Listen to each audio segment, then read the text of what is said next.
Hi, welcome to Prajagalam. నేను మీ దండుపాటి కోటేశ్వరరావు. ఎప్పుడు చూసినా సరే మీకు దొరికేది రాజకీయ నాయకులకు కానీ ప్రజలకు కానీ చాలామందికి విద్వేషాలు రెచ్చగొట్టడం తప్ప వేరే పని ఉండదేమో అని అనిపిస్తుంది.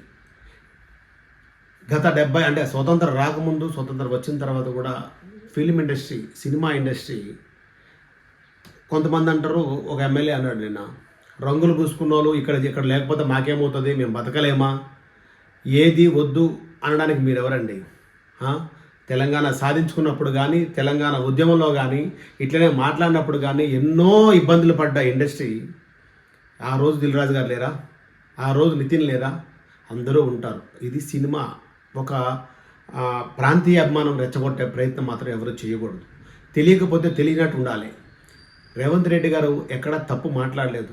గుర్తుపెట్టుకుని అసెంబ్లీలో మాట్లాడింది ఏంటంటే, మీకు ఇంత అవకాశాలు ఇచ్చినప్పుడు కూడా ఎందుకు సద్వినియోగం చేసుకోవట్లేదు?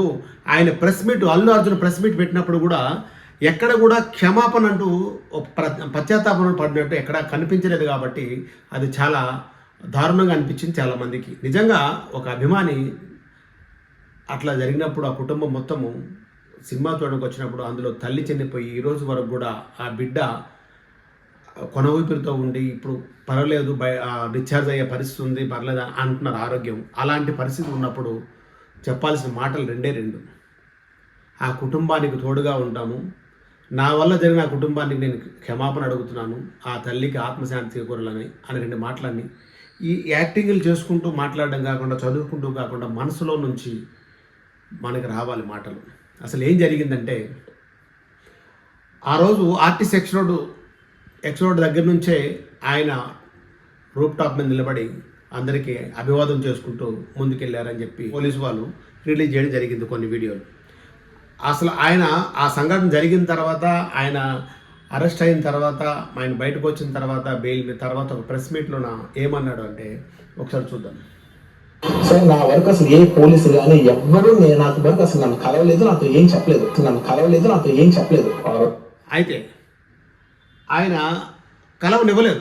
సంతోష్ అనే మేనేజర్ ఎవరైతే ఉన్నారో ఆయన్ని కలవనివ్వడానికి కూడా లోపల పంపించకుండా ఒక బౌన్సర్ కూడా అడ్డుపడుకుంటే, ఒక పోలీస్ సిఐ లాంటి వాళ్ళు, ఎస్ఐ లాంటి వాళ్ళు కూడా ఒక ఆర్టిస్ట్ని, ఒక హీరోని, లేకపోతే ఒక సామాన్యుని కూడా కలవలేరా? మీ వల్ల ఇలా ఇబ్బంది జరుగుతుంది, బయట ఒక స్త్రీ చనిపోయింది, వాళ్ళ అబ్బాయికి చాలా క్లిష్ట పరిస్థితి ఉంది, చాలా ప్రమాదంలో ఉన్నారు అని చెప్తే మేనేజర్ ఏం చేశారు? చెప్పాలి. ఇలాంటి సంఘటనల వల్ల ఈరోజు ఈ సినిమా ఇండస్ట్రీకి చాలా దుష్ప్రచారం ఎదురవుతుంది. దానికి కారణాలు ఎవరు దీన్ని రెచ్చగొడుతున్నారో, ఎవరు ఏం చేస్తున్నారో తెలియదు. కానీ ఆ తర్వాత ఏమన్నారు చూద్దాం. మేమందరం అక్కడే ఉన్నాము. అల్లు అర్జున్ గారి మేనేజర్ సంతోష్ గారికి ఫస్ట్ లోపలికి వెళ్ళి తెలియపరిచడం ఏమంటే, ఇక్కడ ఒక లేడీ చనిపోయారు, ఒక చిన్న పిల్లవాడు చాలా సివియర్ గా ఇంజూర్డ్ అయ్యారు, సిచ్యువేషన్ అనేది కంట్రోల్ లేదు, మీకు ఇబ్బంది అయ్యే అవకాశం ఉంటది అని చెప్పడం జరిగింది. వారు మమ్మల్ని కలవనివ్వలేదు. ఫస్ట్ సంతోష్ అనే మేనేజర్, ఇంకొక లావుతను ఇద్దరు ఉన్నారు. ఆ ఇద్దరు మమ్మల్ని కూడా, నేను మా ఎస్హెచ్ఓ ఇద్దరం దగ్గరికి వెళ్ళి చెప్పాము, మేమే తెలియపరుస్తాము, మాకు చెప్పండి. సరే, మీకే తెలియపరుస్తాము, మీకు చెప్పాము, మీరు వెళ్ళి చెప్పండి అంటే కూడా వాళ్ళు వెళ్ళలేదు. అదే సమయంలో మా డీసీపీ సార్ కూడా కింద ఉన్నారు. డీసీపీ సార్ దగ్గర పంపించిన తర్వాత డీసీపీ సార్ చెప్పారు, go state to Allu Arjun and tell him అంటే, నేను దగ్గరికి వెళ్ళాను, నెట్టుకుంటా వాళ్ళను పక్కకు జరిపేశాను, అల్లు అర్జున్ దగ్గరికి వెళ్ళి అతనికి చెప్పాను చెవులో, ఏమని, ఇక్కడ ఒక అమ్మాయి లేడీ చనిపోయింది, ఒక అబ్బాయి అతను ప్రాణాపాయ. ఇక్కడ ఏమన్నారు? నాకు కల లేదు, చెప్పలేదు అని చెప్పడం జరిగింది. మరి ఆయన అందరు నెట్టుకుంటూ వెళ్ళి అల్లు అర్జున్ గారు చెవిలో చెప్పారు. అంటే సినిమా అక్కడ ఆల్రెడీ నడుస్తుంది కాబట్టి ఆ సౌండ్కి వినబడకపోయినా సరే చెవిలో చెప్పారు. ఎందుకు వచ్చారు, ఒక ఎస్ఐ ఎందుకు వచ్చారు అని చెప్పి కూడా ఆలోచనలో ఉండాలి. స్థితిలో ఉన్నారు, హాస్పిటల్ షిఫ్ట్ చేయడం జరిగింది. మీ గురించి, మీరు సెలబ్రిటీ కదా, మా ఆఫీసర్స్ అందరూ మీకు క్రౌడ్ ను పక్కన జరిపి మీకు రూట్ క్లియర్ చేశారు, దయచేసి మీరు ఇళ్ళకి వెళ్ళి ఖాళీ చేయండి అంటే, నేను సినిమా చూసినాకనే వెళ్తానని చెప్పాను. అప్పుడు మళ్ళీ మా సార్ చెప్పాము, సారు మేము కలిసి లోపలికి వచ్చాము, 10-15 minutes టైం ఇచ్చాము, తర్వాత బయటకు తీసుకొచ్చాము. అది జరిగింది. ఇది తొక్కిసలాట జరిగినప్పుడు ఆయన థియేటర్ బయట నుండి ఆ గేట్ దగ్గర వచ్చినప్పుడు జరుగుతున్నప్పుడు ఈ జనాలు, అంటే ఎవరైనా అభిమానులు మామూలు షూటింగ్లు ఎక్కడో స్టూడియోలో రామోజీ ఫిల్మ్ స్టూడియో లేకపోతే మారేడ్ మిల్లు లేకపోతే ఎక్కడో జరుగుతుంటాయి. ఆ లోపలికి ఎవరికి రానివ్వరు, కనీసం మీడియా పర్సన్స్కి రానివ్వరు. మేము ఆర్టిస్టులు ఏమైనా సరే మమ్మల్ని కూడా పంపించాలంటే బౌన్సర్లు పంపించరు. అట్లాంటి పరిస్థితుల్లో అభిమానులు ఒక హీరో వచ్చిందంటే ఎంత ఉద్వేగంతో ఎంత ఆనందంతో ఉంటారు. అలాంటప్పుడు ఎంత కంట్రోల్ చేయాలి. సినిమా థియేటర్కి రావద్దని రావడం జరిగింది చూడండి.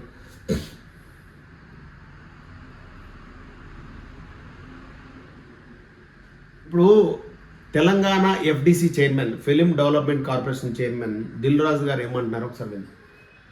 మాట్లాడతాను. నాకు ముందు కావాల్సింది ఏంటంటే మనందరికి కావాల్సింది ఏంటి, సీఎం గవర్నమెంట్గా లేక అభివృద్ధిగా కాదు, ఈయనకి ఏం సపోర్ట్ చేస్తున్నాం, ఈయన ఫ్యామిలీని ఎలా కాపాడుతున్నాం అనేది మన అందరి రెస్పాన్సిబిలిటీ. దాని మీద ఫోకస్ చేద్దాం. ఈ రెస్పాన్స్ ఫైనాన్షియల్ గా అన్ని రకాలుగా భాస్కర్ కి ఉపయోగపడుతున్నాం. అది నేను లీడ్ చేస్తున్నాను. నేనే పక్క నుండి నేను అన్ని చేయిస్తాను. అది చెప్పడానికే సీఎం గారు చెప్తున్నారు. ఈరోజు ద్వారా కూడా ఇలా జరగాల్సింది డెఫినెట్ గా జరుగుతుంది. లాజికల్ గా టెక్నికల్ గా జరగాల్సింది అన్ని అయిపోయిన తర్వాత భాస్కర్ కి అందరం పక్కన నిలబడి కాపాడుకునే బాధ్యత మాకు. ఎందుకంటే ఇప్పుడు ఈ రోజు బాబుకి అయ్యే ఎక్స్పెన్సెస్ కావచ్చు, పిల్లగాన్ని చదివియాలి, పాపం చదివియాలి, ఆయనకున్న చిన్న ఉద్యోగము ఫ్యామిలీని కాపాడుకుంటే అది చేయాల్సిన బాధ్యత ఉంది. కాబట్టి ఆయనకు అందరం మేము అందరం నిలబడి చేస్తాం. నా డ్యూటీ నేను చేస్తున్నాను. నీ డ్యూటీ నువ్వు ఏం చేస్తున్నావు? నువ్వు నాకు క్వశ్చన్స్ చేస్తున్నావు. ఎఫ్డిసి చైర్మన్ గానే సీఎం గారు అక్కడి నుంచి చెప్పాల్సింది చెప్తున్నాను. సీఎం గారు చెప్పిందే చెప్తున్నాను. అసలు మీరు అందరూ ఒకటి గుర్తుపెట్టుకోండి, ఎందుకు ఇంత దుష్ప్రచారము జరుగుతుంది? తెలంగాణ నుంచి ఆంధ్రప్రదేశ్ పిలుస్తుంది సినిమా ఇండస్ట్రీకి అని ఒక దుష్ప్రచారం చేస్తున్నారు. మీరు కొన్ని విషయాలు చెప్తాను.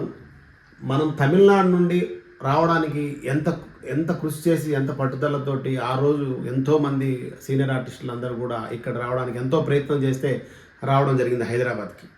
హైదరాబాద్ నుంచి ఆంధ్రప్రదేశ్కి వెళ్ళిపోతుంది అని కొంతమంది అంటున్నారు. అసలు వెళ్ళిపోవడం ఏంటి, వెళ్ళలేదు అనడానికి ఏంటి, కొన్ని చెప్తాను మీకు. సినిమా పరిశ్రమ ఏపీకి వెళుతుందా?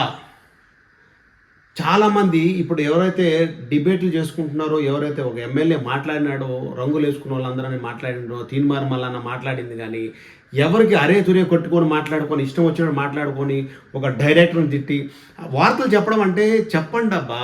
మీకు కొన్ని లక్షల మంది సబ్స్క్రైబర్లు ఎందుకు వచ్చారంటే ఇలాంటి వీడియోలు చూసి కొంతమంది ఆ ఆనందం పొందుతున్నారు. ఆ ఆనందంలో ఉన్న వాళ్ళు మీ వీడియోలు చూస్తారు తప్ప నిజమైన మనం ఏం చెప్పాలి, ప్రజలకు ఏం చెప్పాలి, లేకపోతే అసలు అభిమానులకు ఏం చెప్పాలని ఆలోచించాలి.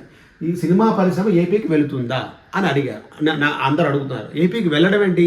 గత 70 ఏళ్ళ నుంచి ఆంధ్రప్రదేశ్లో ఎప్పుడూ షూటింగ్లు జరుగుతూనే ఉన్నాయి. మీకు ఎక్కడెక్కడ జరుగుతున్నాయి అది కూడా చెప్తా.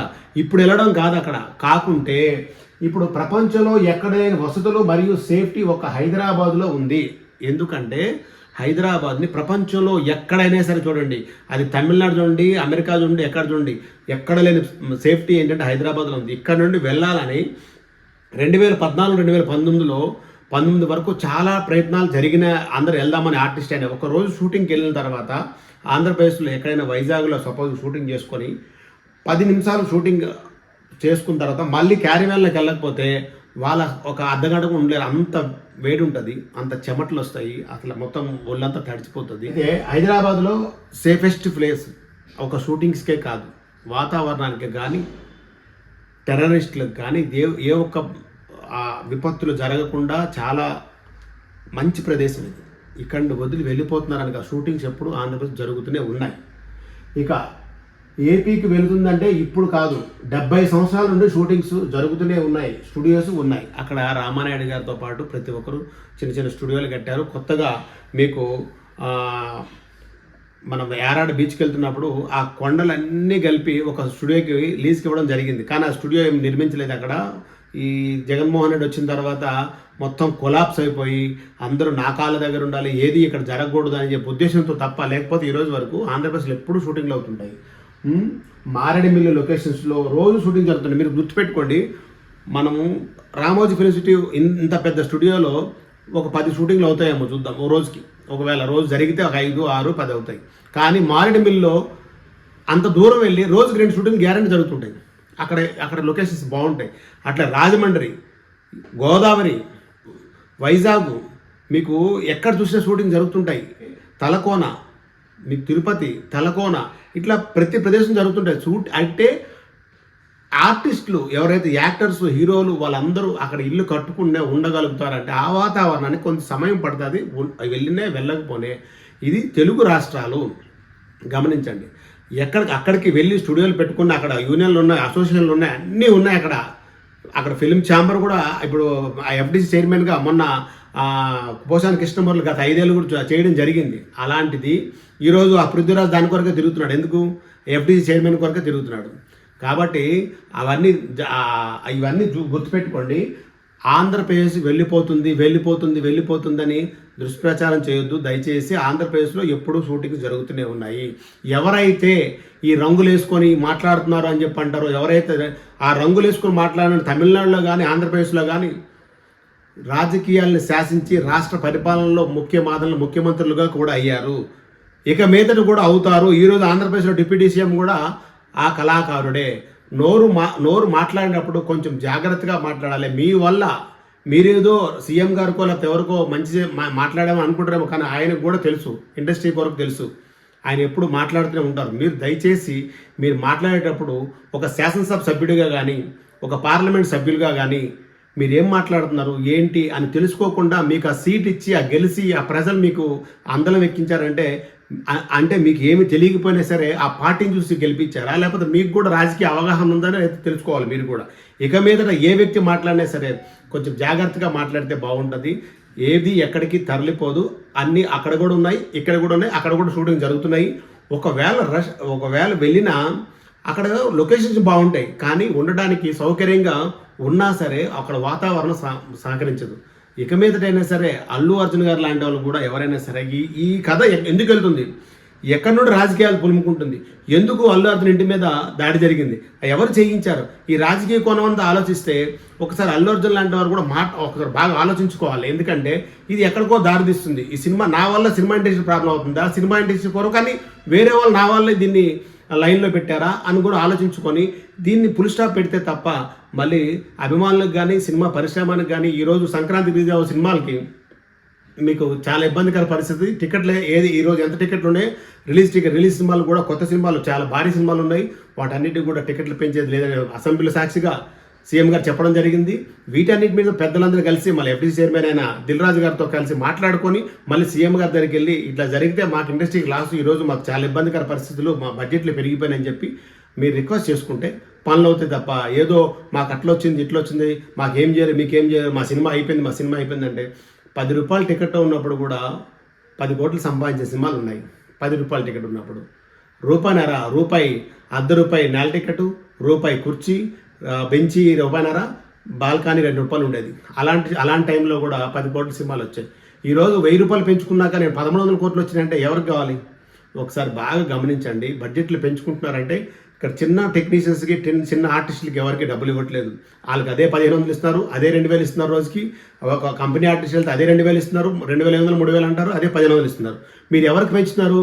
ఆయనకు 300 కోట్లు ఇచ్చాము, ఈయనకి 200 కోట్లు ఇచ్చాము, డైరెక్టర్ షేర్ తీసుకున్నారని చెప్తున్నారు తప్ప మీ కింద పనిచేసిన వాళ్ళు 3 పూట్ల తింటున్నారు లేదని కూడా మీకు తెలియట్లేదు. ఫస్ట్ అది నేర్చుకోండి, తర్వాత మీరు బడ్జెట్లు పెంచుకోండి. ఇక్కడైనా సినిమా ఇండస్ట్రీ బురదలడం ప్రతి ఒక్కరు మానుకోండి. సినిమా ఇండస్ట్రీ ఎక్కడ ఉంటే అక్కడ ఆ రాష్ట్రం సుభిక్షంగా ఉంటుంది. నేను మీ దండపాటి కోటేశ్వరం. అందరికీ నమస్కారం.